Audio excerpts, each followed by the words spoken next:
Happy Friday. So I started this week talking about the journey organisations are going on as they're trying to come to terms with the era of hybrid working and perhaps looking to the era of fluid working rather than hybrid.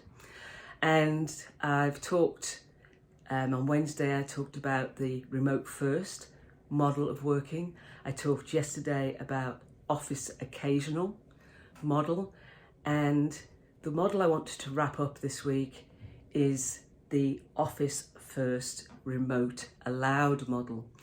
Now, organisations may adopt this model because it suits what they do, where most people have to be physically in a location to undertake their work effectively.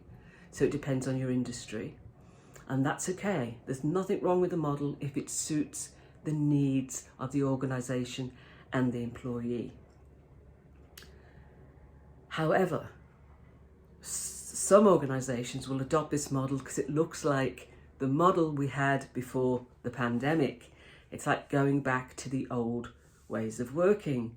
So office first and remote occasionally, which is where you sort of, if you need an appointment or a medical appointment, or you need to attend, pick kids up from school or whatever, then you can work remotely. But all the rest of the time you have to be in the office. And again, upsides and downsides. The downside is, it, like I said, for employees, it's like we've just gone back to the way it was before. And the downside then becomes that those that work from home become second-class citizen.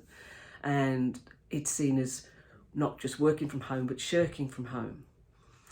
And the upside for the employer is they know what real estate and how many people are generally in the office. It's not the model I would hope organisations are adopting just by default. I would hope they're adopting it by design. And this model tends to also be one when leaders are primarily located in the office, and then employees will follow suit because they know that there is proximity bias, or the likelihood of proximity bias. And that is where a leader gives preferential treatment to the person that they can physically see. Proximity bias, a dangerous bias to have if you're trying to adopt a hybrid model of working. I'll talk to you next week. See you then. Bye.